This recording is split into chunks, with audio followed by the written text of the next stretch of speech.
que Él nos muestre las cosas que tenemos que hacer. Bien.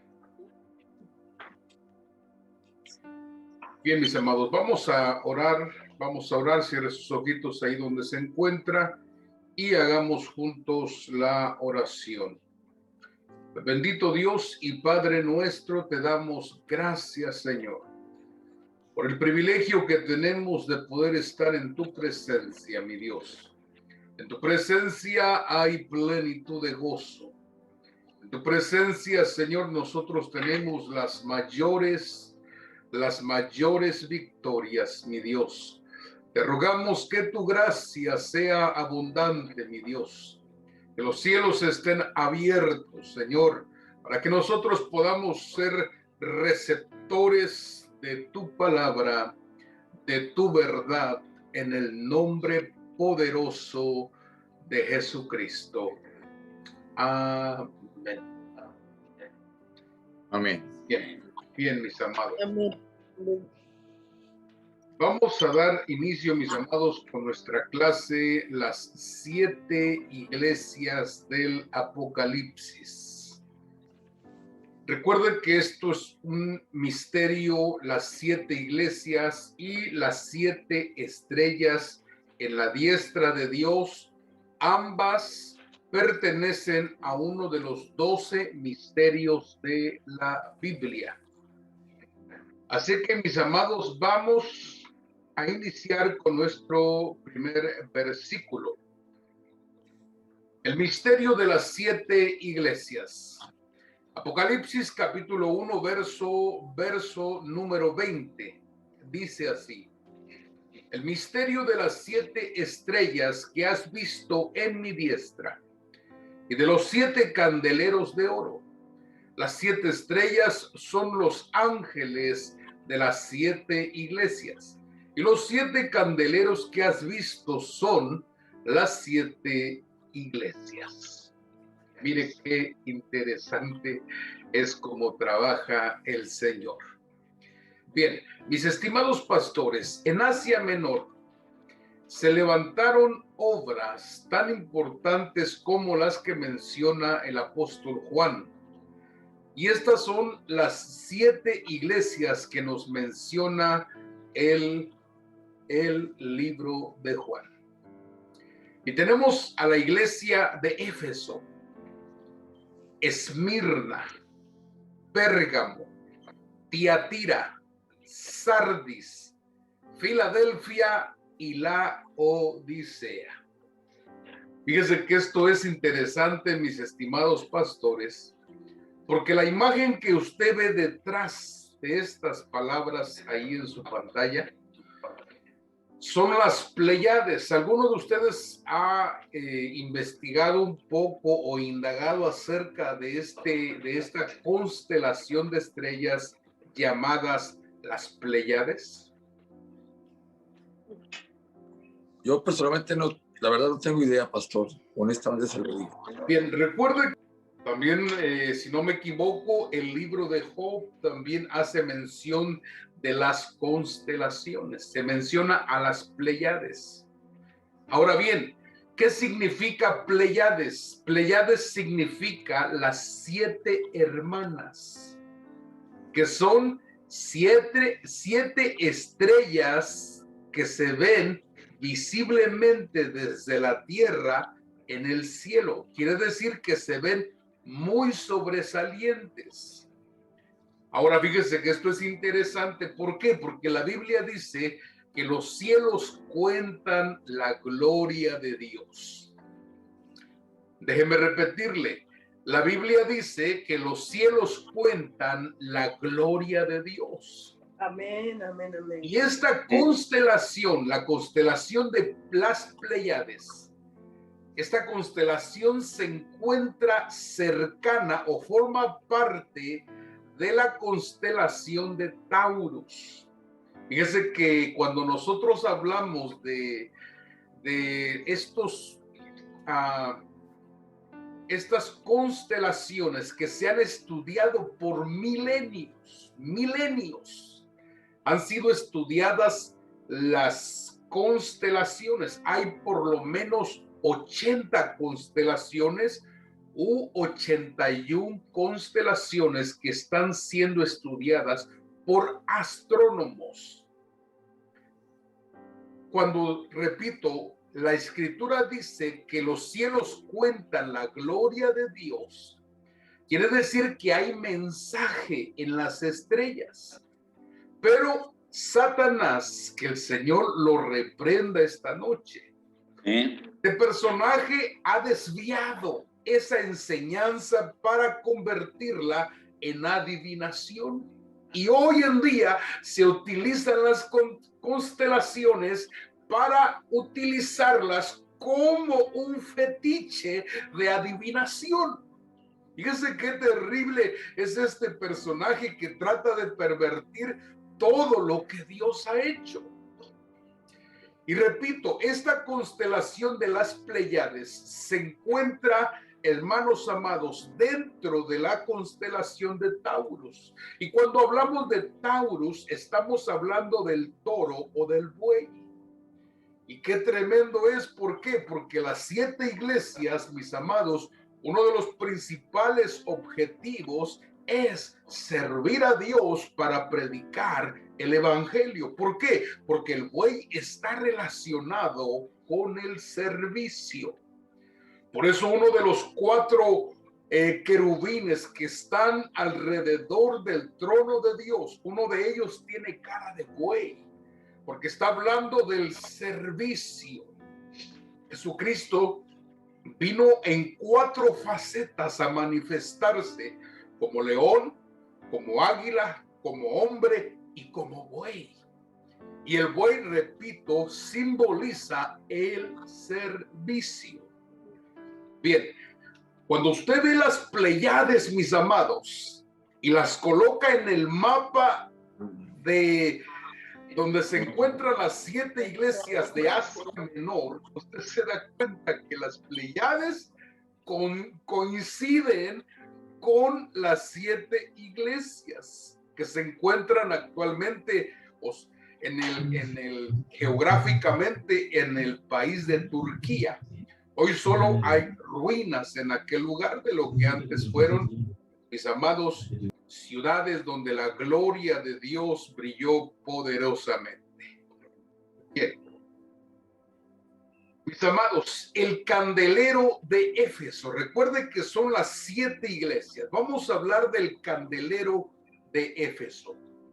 Apocalipsis capítulo 2 y verso 1 dice así: escribe al ángel de la iglesia en Éfeso, el que tiene las 7 estrellas en su diestra, el que anda en medio de los 7 candeleros de oro, dice esto.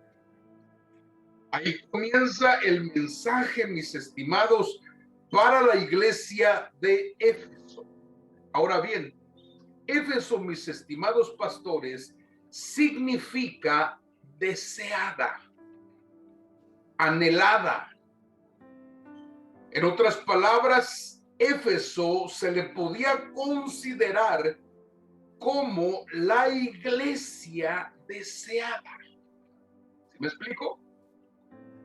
Amén. Bien.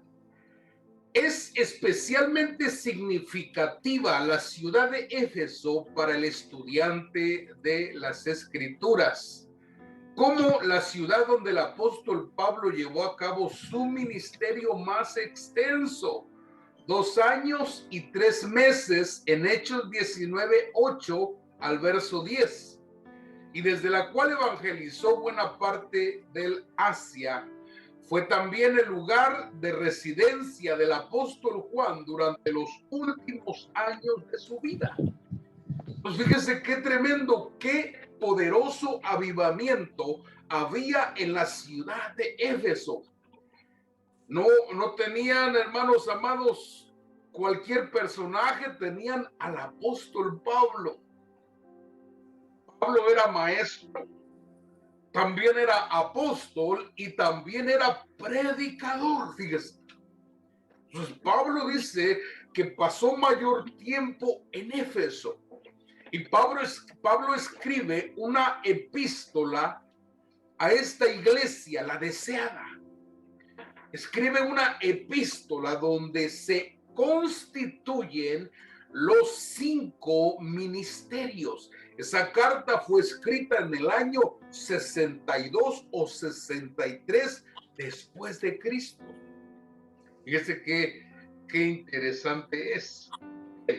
¿Cuál es el trasfondo religioso?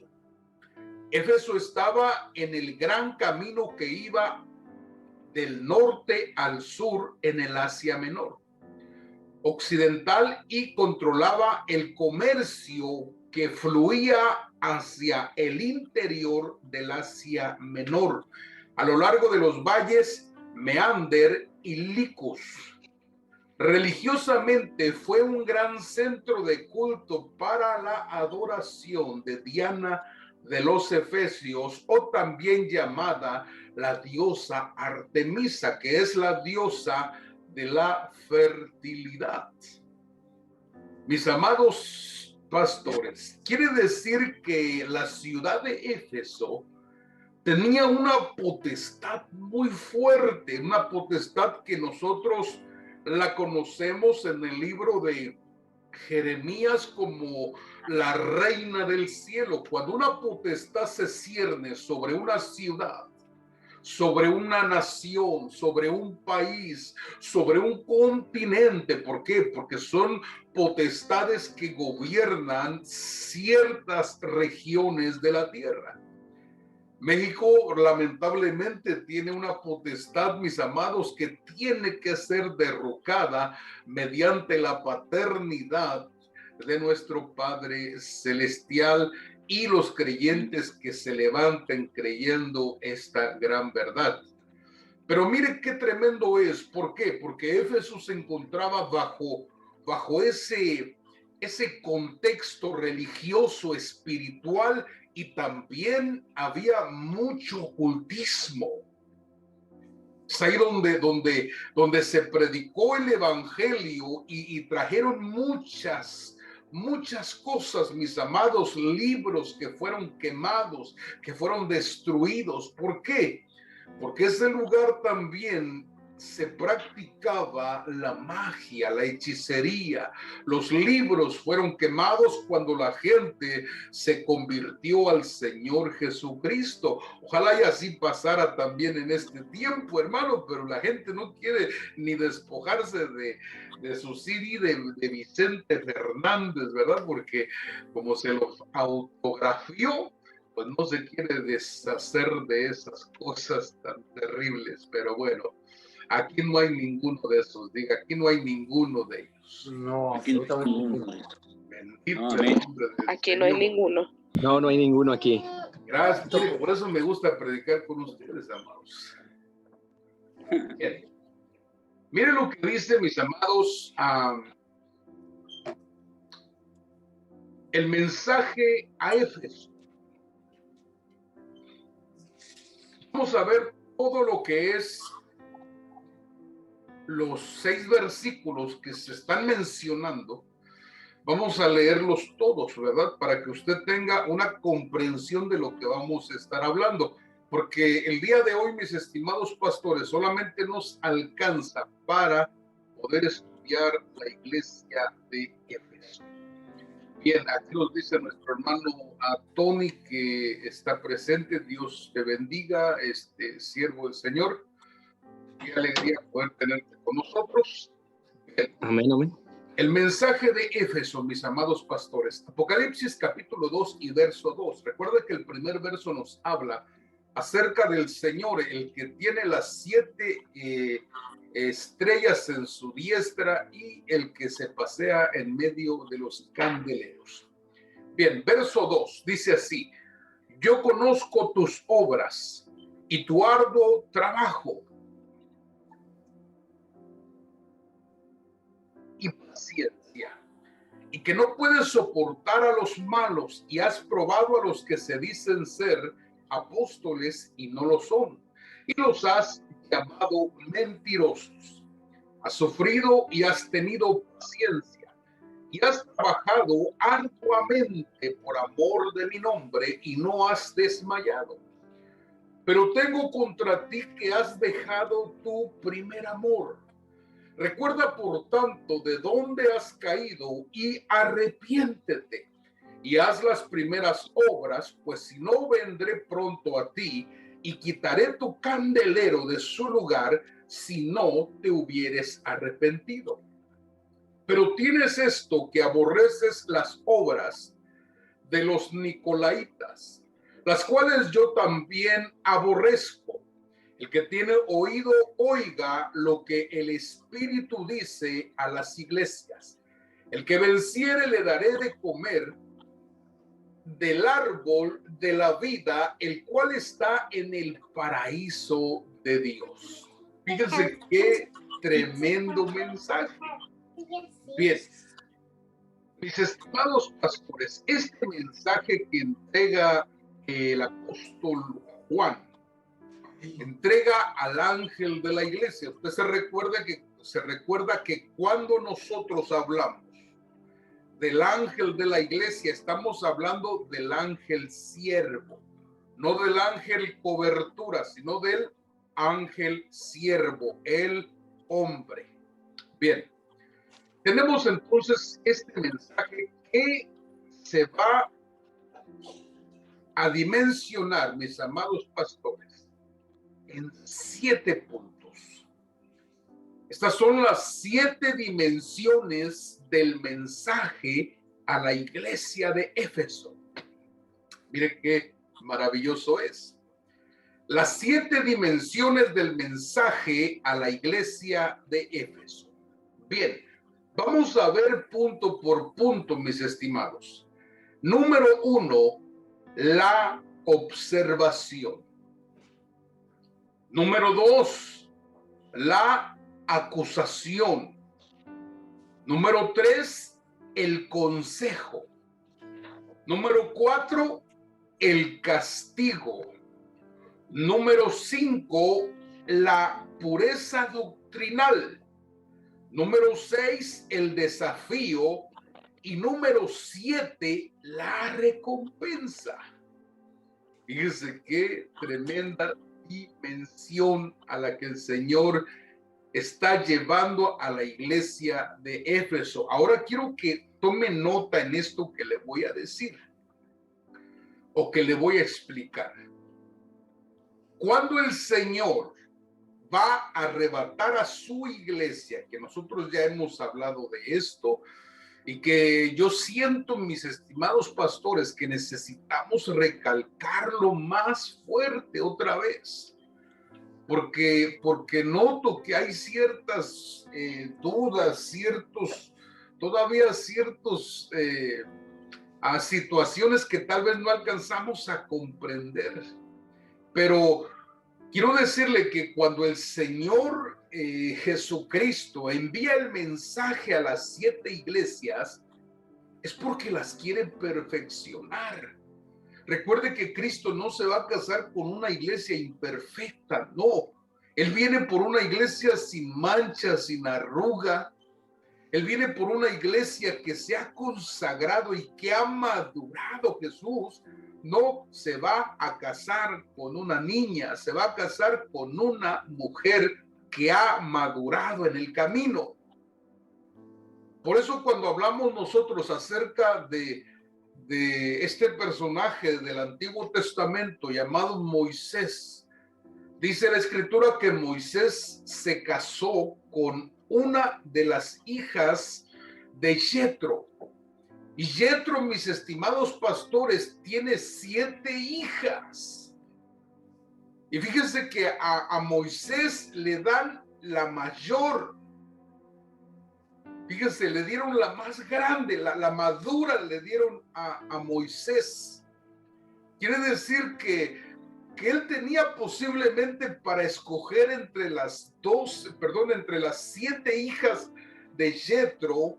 ¿Por qué? Porque en el Medio Oriente una niña cuando comienza con su periodo de menstruación es una mujer que está lista para el matrimonio. Por eso es que en Occidente la gente se queda asustada cuando dice, mira, se están casando con niñas, pero pero en el Medio Oriente, cuando esta situación sucede con aquellas niñas, ellas están listas para poder concebir un ser en ellas, es decir, están preparadas para lo que es el matrimonio. Bien, entonces a Moisés le dan la más grande. ¿Por qué? Porque es la más madura. En este caso es la perfecta. Y lo mismo pasa con el Señor Jesucristo. Él no viene a casarse con una iglesia inmadura. Él viene a casarse con una iglesia que ha sido perfeccionada y que la Escritura dice que los apóstoles la presentan como una novia ataviada, dijo el apóstol Pablo. Mire qué tremendo es. Por eso entonces estamos hablando de dimensiones. Entonces, mis estimados pastores, tenemos lo que es la pureza doctrinal, el desafío, la recompensa. Estos 7 niveles, mis amados, son para perfeccionar. Y recuerden que el Señor habla a las 7 iglesias en diferentes aspectos. El Señor habla en diferentes circunstancias, diferentes contextos. ¿Por qué? Porque una sufre una cosa y otra está sufriendo otra cosa.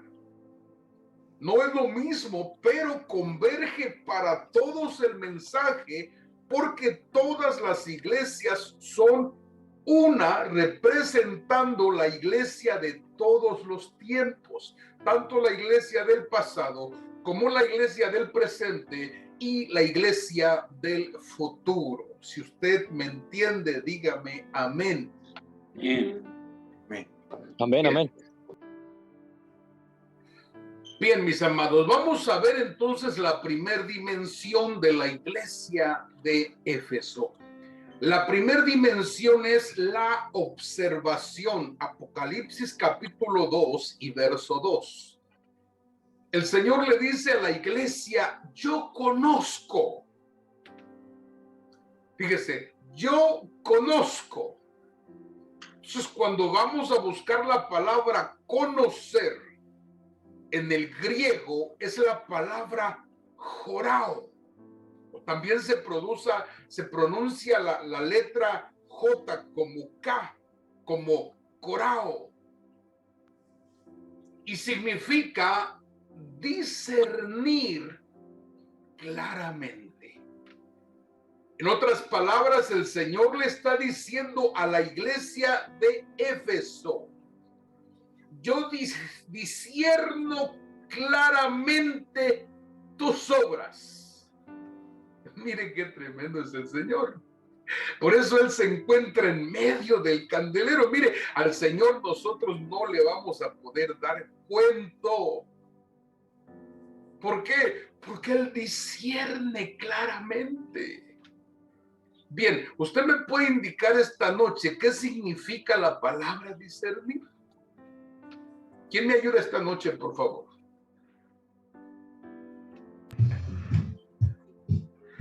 Yo creo que es como... Amén. ¿Quién me ayuda? Pastor Víctor, ayúdame tu hijo. Bueno, buenas noches a todos, bendiciones, abrazos desde la Ciudad de México. Amén. Yo lo que discierno, lo que creo que es discernir es aclarar, vislumbrar lo que hay de trasfondo de cada palabra, de cada situación, ver más allá de lo que nosotros vemos como hombres, entender, pues sí, como que un análisis más profundo de lo que estamos viendo. Nos da el discernimiento, es entender lo que claramente nos quiere decir. Bueno, siento que perfecto. No, muy bien, está muy bien dicho. Muy bien dicho, hijo. Mi hermana Cristina. Pastor, ¿sería mirar las cosas espiritualmente? Mirar espiritualmente es parte, solo que estamos yendo a lo que es, a lo que encierra la palabra. Amado apóstol, Bien, perdón. dígame. Ah, ok. Gracias, Siga. Cuando nos referimos al discernir, nos estamos refiriendo que a partir de un conocimiento previo podemos ubicar o clasificar ciertas cosas o acontecimientos, pero todo es a partir de un conocimiento. Si no, no tendríamos un parámetro para saber, para en este caso considerar lo que es bueno, lo que es malo, de lo que es correcto. Así es.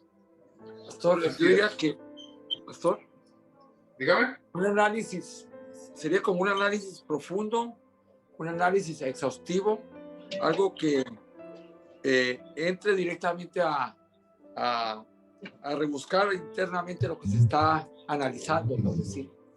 Perfecto, muy bien. Muy bien, mis amados. La palabra discernir significa literalmente separar lo bueno de lo malo. Entonces ya tenemos conocimiento de qué es lo bueno y también ya tenemos conocimiento de qué es lo malo. Entonces ahí se hace una separación.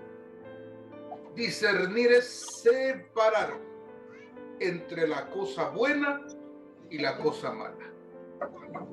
¿Me explico? Entonces el Señor viene y dice, yo discierno claramente.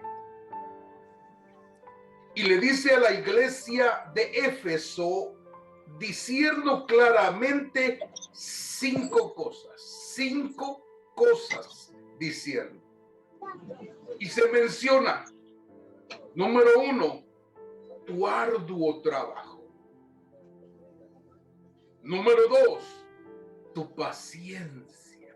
Recuerde que paciencia también significa resistencia. Número 3, tu celo espiritual. Número 4, tu discernimiento. Número 5, tus sufrimientos. Quiere decir que la primera dimensión a la que el Señor mete a la iglesia de Éfeso es a un discernimiento claro de conocer los aspectos buenos. Estamos separando lo bueno y después vamos a separar lo malo. Repito, discernir es separar lo bueno de lo malo. Y el Señor está separando primero lo bueno que tiene la iglesia de Éfeso. Entonces, la iglesia de Éfeso, mis amados pastores, es una iglesia trabajadora. Es una iglesia con mucha paciencia, con mucha resistencia. Es una iglesia que tiene celo espiritual. Es una iglesia que tiene discernimiento. Es una iglesia que también ha pasado por diferentes sufrimientos. Fíjese qué terribles circunstancias. Pero me parece interesante, ¿por qué? Porque la iglesia de Éfeso, mis amados pastores, amigos, hermanos, la iglesia de Éfeso era la iglesia mejor de las 7. La iglesia más trabajadora. Una iglesia que tenía discernimiento. Quiere decir que a la iglesia de Éfeso, mis amados, no cualquiera llegaba con engaño. No cualquiera. Y hoy en día lo terrible, escuche bien, lo terrible es que cualquiera, mis amados, toma un púlpito. Hombres que se encuentran viviendo con 2, con 3 mujeres. Hombres que se encuentran durmiendo con otros hombres. Fíjese qué tremendo es. A mí me han llamado esposas de pastores, me han llamado. Y me han dicho, ¿sabe qué está pasando? Esto y esto y esto y esto con mi esposo. Y usted se queda, ¿cómo puede ser posible? Entonces, ¿dónde queda el discernimiento espiritual? ¿Por qué? Porque mire, yo le voy a dar lectura a las cosas buenas que tiene Éfeso. Por eso repito, era la iglesia más deseada. Éfeso, mis amados, es como cuando se suelta un avivamiento, mis amados, como se soltó en Inglaterra, como se soltó en Toronto, y avivamientos que han marcado la historia. Avivamientos como el que ha sucedido también en Colombia, mis amados, que son lugares donde la gente quiere ir, son lugares deseados. ¿Sí me explico? La gente quiere ir y experimentar el avivamiento que tienen en aquellos lugares. ¿Por qué? Porque son iglesias con discernimiento, iglesias que han pasado sufrimientos, iglesias que tienen celo espiritual, es decir, no soportan, hermano, que la gente viva como se le dé su gana, no soportan a los malos. Entonces, miren qué tremendo. Voy a dar lectura a la iglesia de Éfeso. Dice, yo conozco tus obras y tu arduo trabajo y paciencia, y que no puedes soportar a los malos. Ahí está el celo de Dios. No puedes soportar a los malos. Has probado a los que se dicen ser apóstoles y no lo son. Eso se llama discernimiento espiritual. Has probado a los que se dicen ser y no lo son, dice. Y los has llamado mentirosos. Quiere decir que era gente, estimados pastores, gente que tenía un carácter formado. Tenía una templanza, no tenía miedo de decirle a los que se decían ungidos o se decían apóstoles, y ellos discernían que no eran. No tenían temor en decirle, ¿sabe qué? Usted es un mentiroso, usted es un engañador. No tenían temor de decir las cosas claramente. Escuche. Dice, y has sufrido y has tenido paciencia y has trabajado arduamente por amor de mi nombre y no has desmayado. Entonces se ve el trabajo y la resistencia que han tenido ellos durante, posiblemente, mis estimados pastores, posiblemente 40 años, 50 años, posiblemente. ¿Por qué? Porque recuerden que para el año 60 la iglesia de Éfeso ya está constituida. Y para el tiempo de Juan han pasado ya cerca de 40 años. ¿Por qué? Porque en el año 100 es cuando Juan recibe la revelación, recibe su apocalipsis en el año 100. Entonces, de los libros que se escribieron, mis estimados pastores, el canon del Nuevo Testamento, el primer libro en ser escrito es la carta del apóstol Santiago. Y de ahí fueron escribiéndose, mis amados, hasta llegar, el último es el libro o la revelación de Juan, o el libro de las revelaciones, el Apocalipsis. Entonces, hermanos amados, ¿quién no quería ser parte de la iglesia de Éfeso? Todo el mundo quería ser. Entonces el Señor discierne lo bueno, pero también discierne lo malo. Entonces estamos en la dimensión de la observación. Recuerde que este candelero era la iglesia deseada. Número 2, mis estimados. Segunda dimensión es la acusación. Entonces el Señor ve primeramente las cosas buenas. Fíjese, las cosas buenas. Y aquí entramos en Apocalipsis capítulo 2 y verso 4. Cuando el Señor le dice, pero tengo contra ti que has dejado tu primer amor. Tengo contra ti que has dejado tu primer amor. Es la acusación de Cristo al ángel de la iglesia. Tengo contra ti, y mire qué tremendo, ¿por qué? Porque yo encontré la versión Pueblo de Dios, es la única versión de más de 150 Biblias. Esta versión dice así: pero debo reprocharte que hayas dejado enfriar el amor que tenías al comienzo. Entonces fíjese qué tremendo es. ¡Qué tremendo es! Estamos hablando de una iglesia que tiene cosas muy buenas, amados pastores, muy buenas. Pero de pronto el Señor, como Él discierne claramente, fíjese, usted puede decir, no, es que esta es la iglesia la mejor de todas y esta iglesia está en avivamiento, en fuego, constantemente está en crecimiento, pero el Señor detecta, mis amados, lo que nosotros no podemos ver. Dice que sus ojos son como llama de fuego.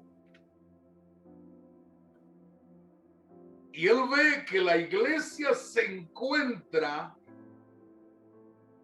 fría en el amor. Fría. Qué tremendo.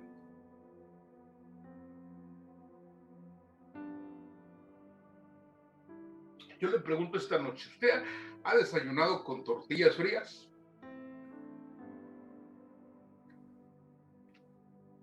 Ninguno, ¿verdad? Es cierto, hermana. Desayunar con tortillas frías. Ay, ay, ay. No. Qué terrible, ¿no? Qué feo. ¿Por qué? Porque es lo mismo, escuche bien. Es una iglesia que ha dejado de amar a su Señor como lo hacía al principio. Y eso me parece a mí que al Señor le sabe insípido. Imagínense una oración insípida.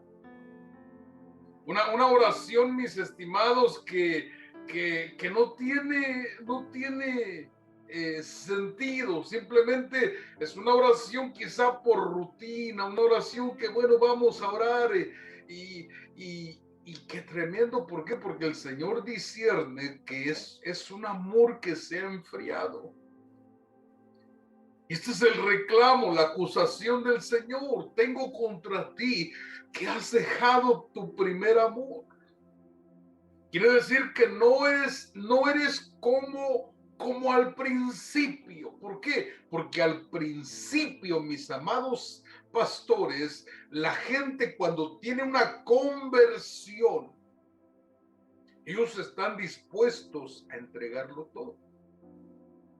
Así. Ellos no tienen problema, hermanos amados, en congregarse posiblemente 5 veces a la semana. No tienen problema. Yo conozco iglesias, conocí una iglesia en el estado de Guerrero.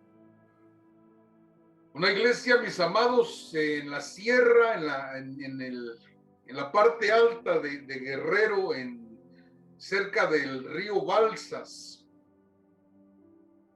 Cuando llegamos a aquel lugar, cerca de 200 personas todos los días se congregaban para adorar y bendecir el nombre del Señor. Todos los días, todos los días. Imagínense. Imagínense si nosotros implantásemos todos los días servicio. ¿Será que la gente, mis estimados, estaría presente?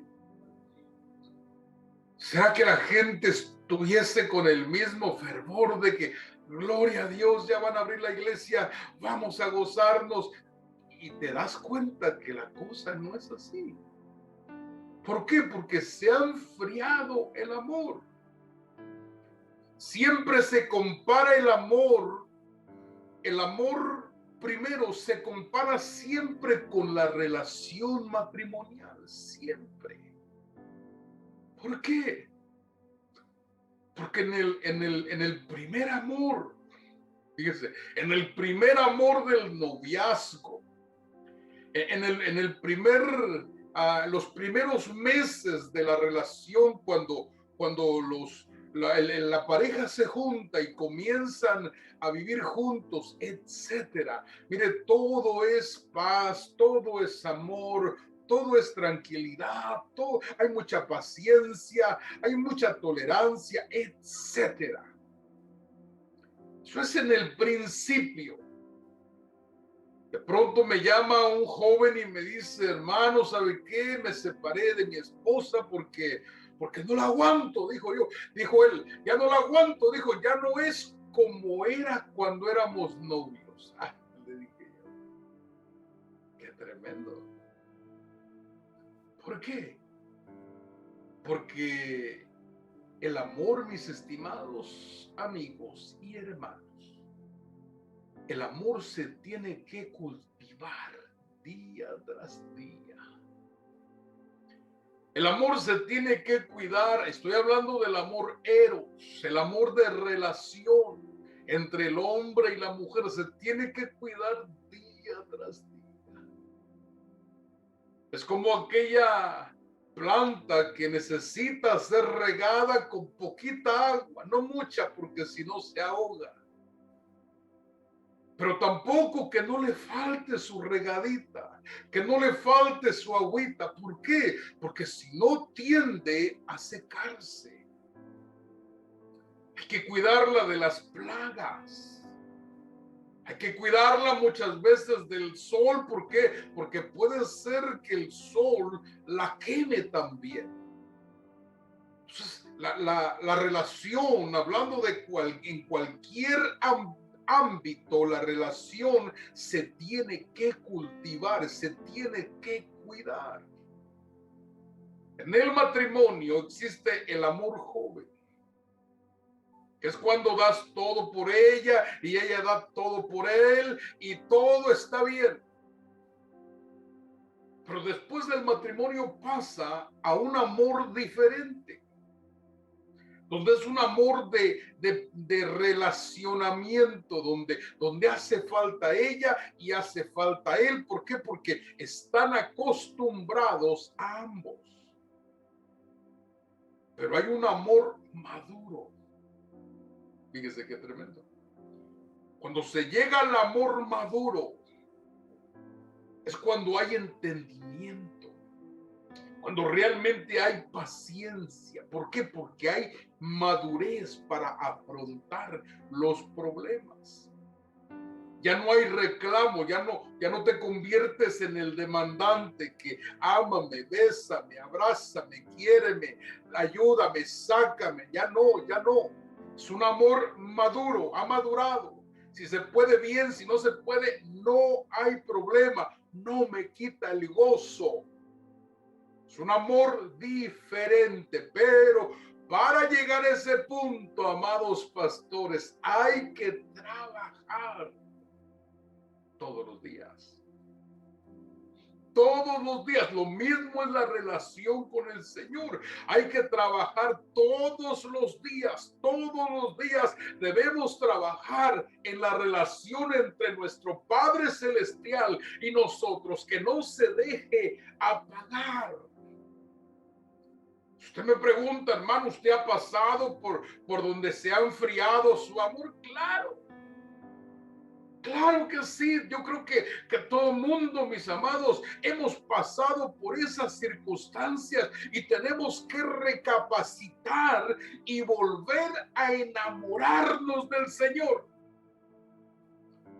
Yo recuerdo que cuando yo llegaba al altar, hermano, era un mar de llanto. Yo, era un mar de llanto, hermano, llorar. Y yo conocí muchos llorones también. Había un hermano que para todo lloraba. Y un día le dijeron, hermano, le querían pedir que orara por la ofrenda. Pero como ya lo conocían que siempre lloraba, ya le decían, hermano, llore por la ofrenda, le decían. Entonces, ¿por qué? Porque son corazones agradecidos, quebrantados, hermano. Dijo el Señor que al que mucho se le perdona, mucho ama. Entonces, nosotros necesitamos volver a esas lágrimas. Escuche bien, que no necesitamos que el Señor haga cosas maravillosas para poder llorar. El simple hecho de decirle gracias. ¿Por qué? Porque un día me perdonaste, porque un día me limpiaste con tu sangre, porque un día yo iba para el infierno, pero tú cambiaste mi camino, me trasladaste de las tinieblas a la luz y ahora voy con destino a la patria celestial. Amén, amén. Tremendo es. Yo puedo entender, amados hermanos, que es terrible. Mire, es una acusación que el Señor no va a tolerar que nosotros, por muy trabajadores que seamos, por muy celosos en el Señor, por muy pacientes, escuche bien, por muy buenos para discernir, el Señor no va a dejar que nosotros entremos con un amor frío ni tibio, porque Él dice, a los tibios los vomito. ¿Se da cuenta? Entonces, esta es la acusación del Señor. Mire qué directo es nuestro maestro. Él no se anda por las ramas, amados. No, Señor. A veces nosotros, hermanos, estamos tratando de decir las cosas con palitos, con manzanas, con naranjas. Estamos tratando de decir las cosas, pero el Señor es directo. ¡Pau! Tengo contra ti que has dejado las primeras obras. Mire qué tremendo es. Vamos a seguirle porque si no aquí se nos acaban los amenes. Número 3. Tercera dimensión de la iglesia de Éfeso. Apocalipsis capítulo 2, verso 5. El consejo. Fíjese, el consejo del Señor. Dice, escuche bien, son 3 cosas que el Señor habla acerca del consejo. 3 cosas que da en su consejo el Señor. Número 1, recuerda de dónde has caído. Entonces la palabra caído, si usted la busca en el original griego, usted se va a encontrar que es la palabra peto. Y peto significa perecer, postrar, frustrar, caer y derrumbar. Entonces dice el Señor, imagínense, vamos a acomodar estas frases. Por lo tanto, recuerda dónde has perecido. Por lo tanto, recuerda dónde te has postrado. Por lo tanto, recuerda dónde fue que te frustraste. Creyentes frustrados, hermano. ¿Dónde fue que te caíste y dónde fue que te derrumbaste? que no te diste cuenta y sigues sirviendo igual, y sigues sufriendo igual, y sigues haciendo las cosas iguales, pero no te has dado cuenta que una parte de ti pereció, se postró, se frustró, cayó y se derrumbó una parte de ti. ¿Se da cuenta? Y fíjese. Amén. Cuando el Señor dice recuerda, ahí sí entra la palabra análisis. Pastor Armando, tú dijiste la palabra análisis hace rato, ¿verdad?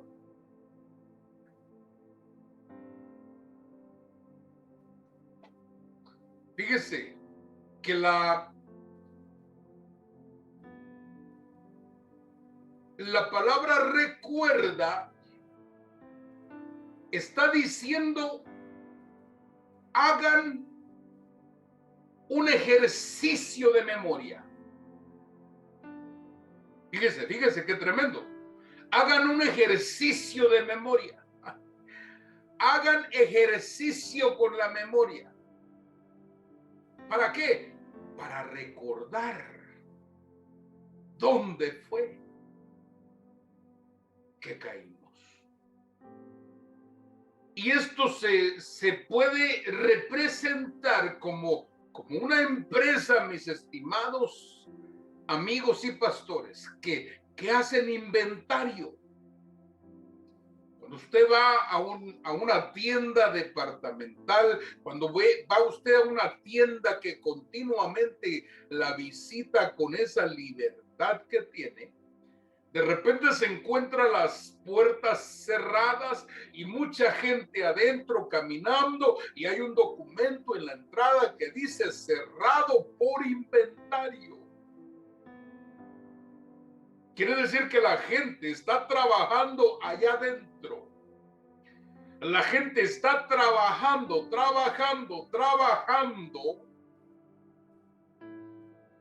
porque necesita saber cuántas pérdidas ha tenido en el año.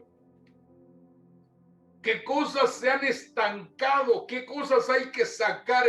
¿Cuánta pérdida ha tenido? Eso estoy hablando a nivel empresa. Ahora, a nivel espiritual, tienes que parar un momento y cerrar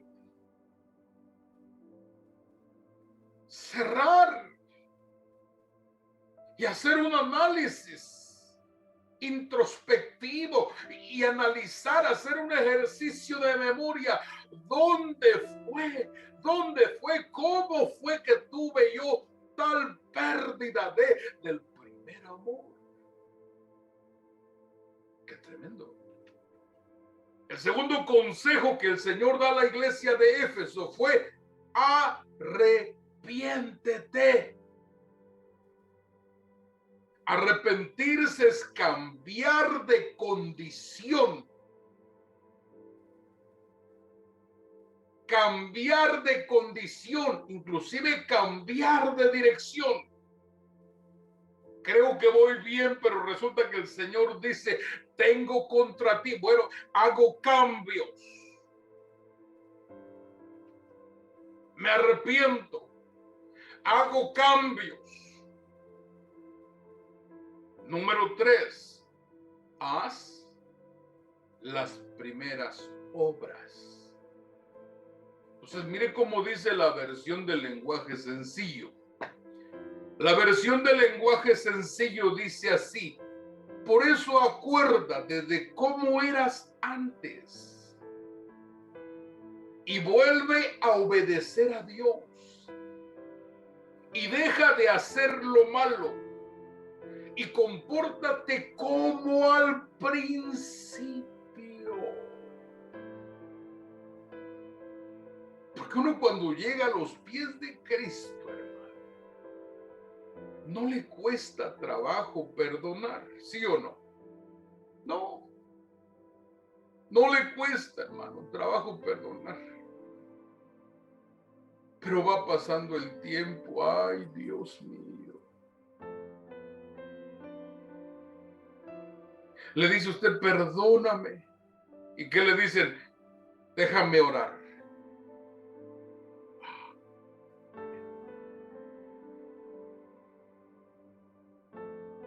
Es que a lo mejor va a pedir confirmación, ¿verdad? Para que, a ver si el Señor quiere que perdone. Pero si algo quiere el Señor es que perdonemos, hermano. Cuando Pedro le preguntó al Señor, Señor, ¿cuántas veces debo perdonar? Porque se dice que 7 veces y este ya lleva 8, así que...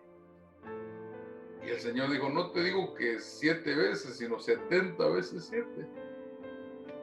490. Qué tremendo. Acuérdate cómo eras antes. No te costaba trabajo sembrar en la obra de Dios. No había problema. Hermano. Porque mire, hermano, en el mundo nosotros gastábamos buen dinero. Yo pago la otra ronda, yo pago las copas. Hermano, mire, yo era de los borrachos, hermano, que traía de la cerveza cara, importada.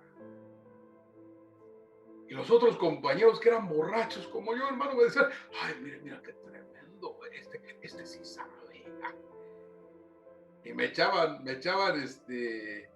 porras, hermano, porque tomaban de a gratis. Ahora tenemos que ser iguales en el Señor. ¿Cómo? Hermano, que no nos importe.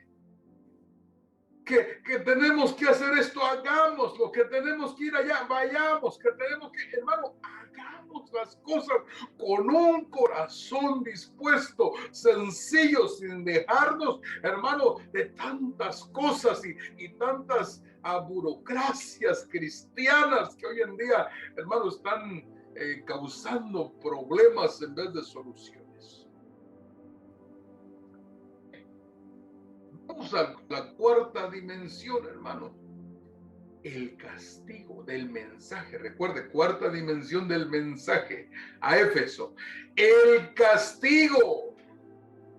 Apocalipsis 2, verso 5. Pues si no, vendré pronto a ti y quitaré tu candelero de su lugar si no te hubieres arrepentido. Entonces, una versión diferente dice, y de otro modo, si no te arrepientes, vendré de nuevo a ti y quitaré tu lámpara del lugar que ocupa. En estudios anteriores hemos hablado que las iglesias no permanecieron. ¿Por qué? Porque hoy en día en Turquía, que era Asia, Asia Menor, no permanece ninguna iglesia. Y hablábamos de lo difícil que es predicar el evangelio en aquellos lugares donde brilló la gloria del Señor, lugares de avivamiento, mis amados, lugares donde la gente se arrepentía de corazón y entregaban, amados pastores, cosas carísimas, pero que pertenecían a las tinieblas, eran puestas ahí para ser quemadas. Entonces dice el Señor, arrepiéntete, haz las primeras obras, pues si no, vendré en breve, prontamente. ¿Por qué? Porque Él ya observó. El Señor ya observó, ya avisó a través de la acusación. Entonces ahora lo que viene es un castigo, hermano. Ahora lo que viene es un azote. Dice, quitaré tu candelero y se lo daremos a otro. Yo no quiero que el Señor quite el candelero, yo no quiero que el Señor quite su presencia, yo no quiero, mire qué tremendo es, ¿Se acuerda usted de Daniel? Daniel el profeta. A él lo llevaron pequeño, mis amados, lo llevaron a Babilonia cautivo. Y él pasó por 3 reinados. Y el último de los reyes que tuvo contacto con él, Daniel ya era un anciano. El último rey, cuando lo mandó llamar, le dijo: eres tú, Belsasar, eres tú, Daniel, aquel en el cual habitan los dioses. Y Daniel dijo: yo soy. Miren qué tremendo. Eso quiere decir que pueden pasar 10 años, 20 años, 40 años, y cuando decía: no, es que el hermano, es que la unción del hermano, y cuando te ven traes la misma unción. ¿Por qué? Porque se necesita, mis amados, volver a ser el mismo. ¿Cuántos dicen amén? Amén. No, el Señor quitará esa luz. En el griego es lushina. Esa lushina el Señor la quitará. ¿Y dónde la llevará? Donde haya corazones dispuestos, hambrientos, sedientos por la presencia del Señor.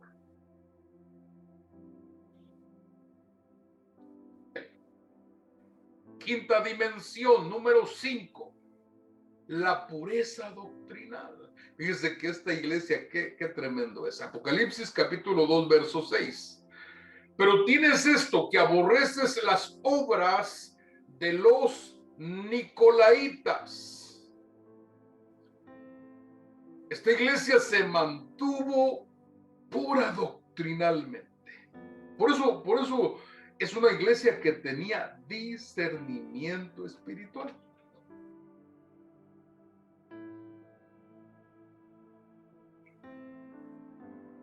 Quiere decir, mis estimados pastores, que era una iglesia que no fácilmente podía llegar a alguien con una doctrina equivocada, falsa, errónea, mezclada.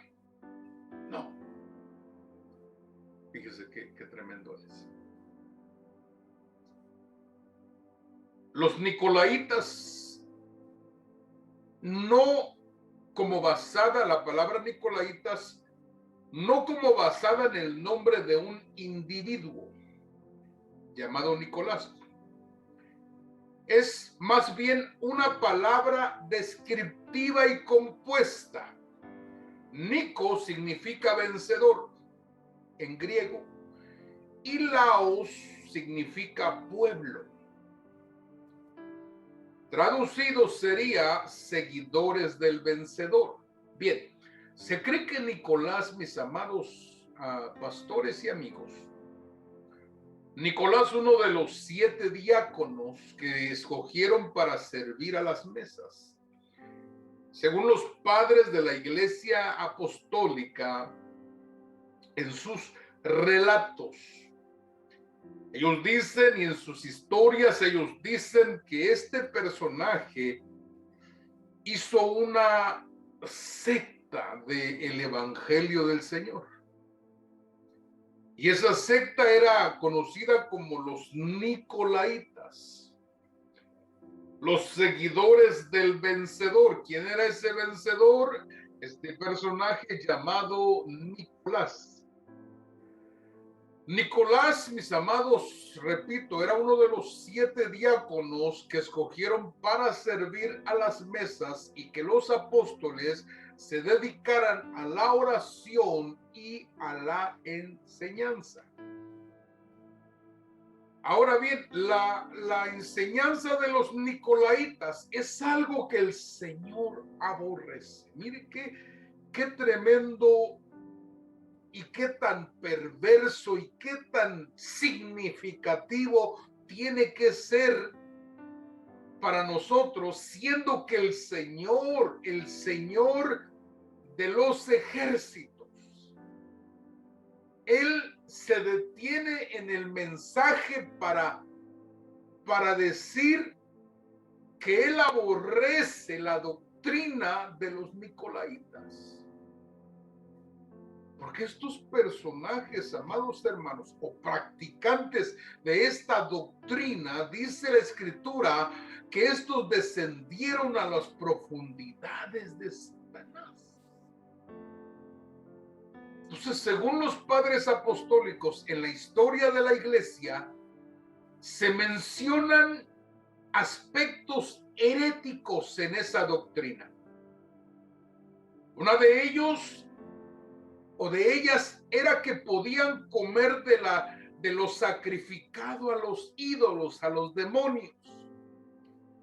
Y ellos exorcizaban los alimentos. Imagínense, agarrar un filete, hermano, y empezar a decirle fuera, fuera, fuera. Y de esa manera ellos decían que esos alimentos quedaban sanos para poder comerlos, lo cual está equivocado. ¿Por qué? Porque el mandamiento de no comer lo sacrificado a los ídolos, siempre y cuando haya entendimiento y conocimiento de que fue entregado a los ídolos, no podía comerse. Una de las 4 cosas que los apóstoles le encargaron a los que no eran judíos, a los gentiles, 4 cosas nada más.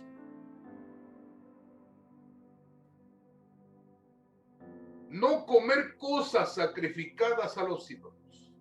Bien, otro punto, mire, esta doctrina nosotros la vamos a ver más adelante porque tenemos un estudio que se llama Las doctrinas falsas del último tiempo, y es ahí donde vamos a profundizar en la doctrina de los nicolaitas. Bien, segundo aspecto herético de esta doctrina es que había un desahogo de las pasiones sexuales. Había poligamia con ellos, tenían 2, 3, 4, 5 mujeres. Así como hoy en día hay iglesias que de pronto le dice el líder, ¿sabe qué, hermano? Soñé con su esposa y véngase que para mañana es tarde. Y va con otra y le dice, ¿sabe qué? Mire, présteme a su esposa, mañana se la regreso. Y así daban un desahogo de pasiones sexuales y ellos decían que solo guardar 8 días podían recibir nuevamente la paz del Señor. Mire qué sinvergüenzas. Terribles, mis amados. Y cuántas cosas más que estaremos viendo en los próximos estudios. Pero bien, vamos al punto número 6. Déjenme parar. No sé si hay alguna pregunta que tengan mis amados pastores. ¿Los nicolaitas siguen todavía en este momento, en estos tiempos? Correcto. Actualmente se sigue practicando la doctrina de los nicolaitas hasta la actualidad. Porque recuerden que cuando hablamos de las 7 iglesias del Apocalipsis, estamos hablando de la iglesia de todos los tiempos. La iglesia del pasado, la iglesia del presente y la iglesia del futuro. Gracias. Amén. El punto número 6, mis amados. El desafío. Apocalipsis capítulo 2 y verso 7. El que tiene oído, oiga lo que el Espíritu dice a las iglesias. Recuerde que el mensaje es específicamente para la iglesia de Éfeso. Pero se concluye que el mensaje es para todas las iglesias. Y no solamente las 7, sino que vamos un poco más allá, la iglesia de todos los tiempos. El que tiene oído, oiga lo que el Espíritu dice a las iglesias. Es un desafío a saber escuchar al Señor. El que tenga oídos espirituales. Mire cómo dice Mateo 13:23. Mas el que fue sembrado en buena tierra, este es el que oye y entiende la palabra, y da fruto y produce a 100, a 60 y a 30 por uno. Qué maravilloso. Mas el que fue sembrado en buena tierra, este es el que oye y entiende la palabra y se pone las pilas. Es el Evangelio según Eduardo.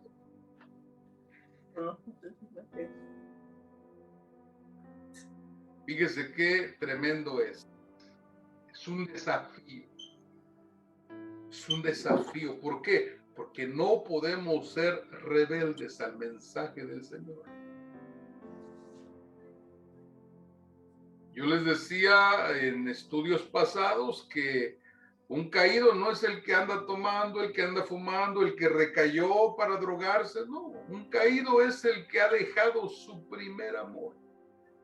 Cayó. Y dice el Señor, cuidado.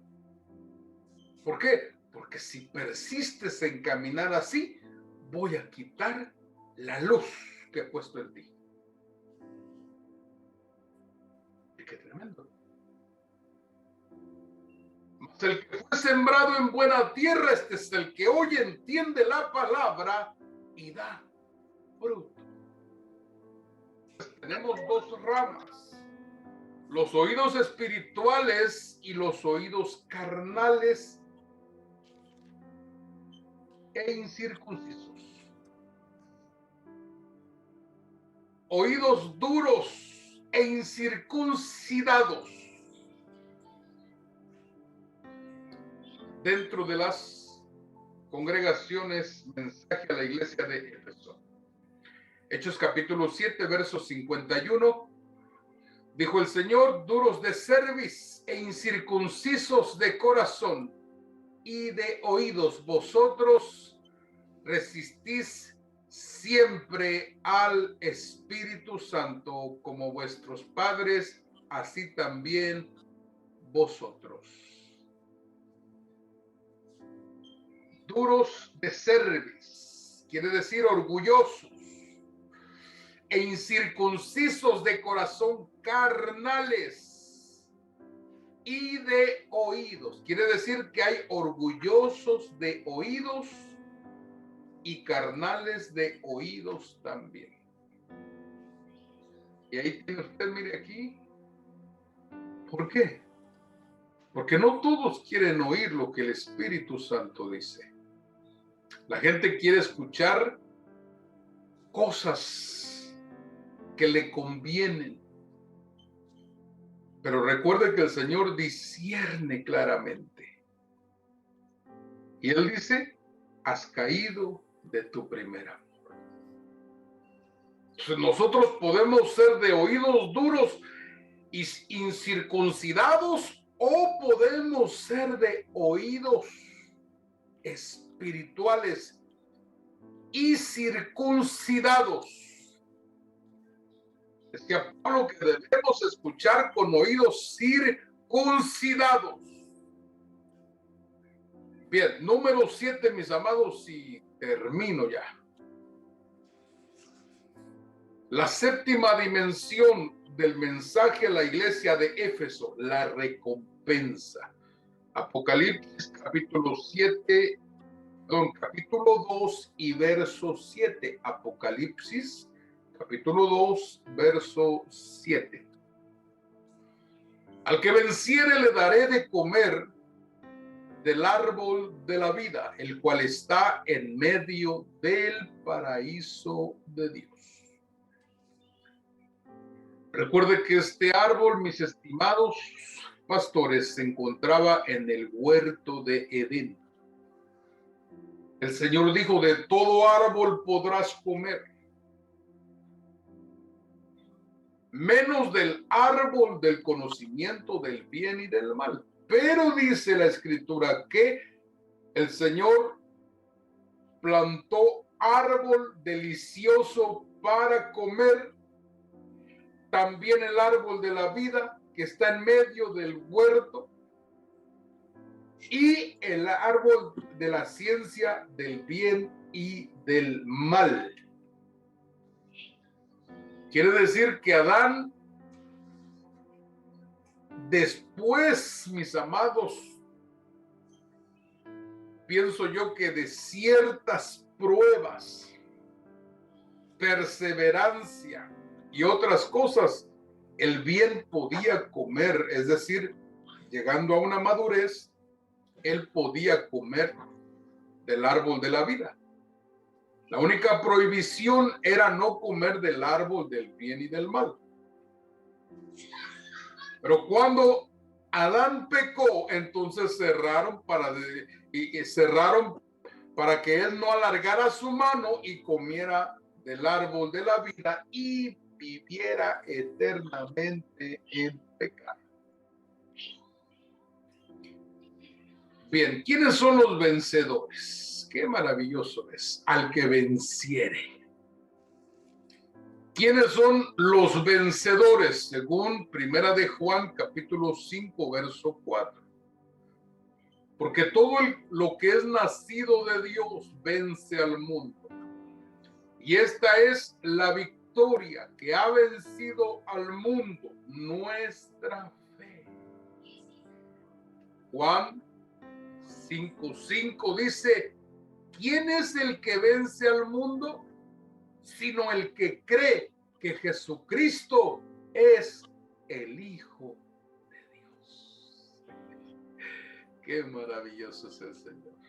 Mire, desde ahí nosotros ya somos vencedores. Amén.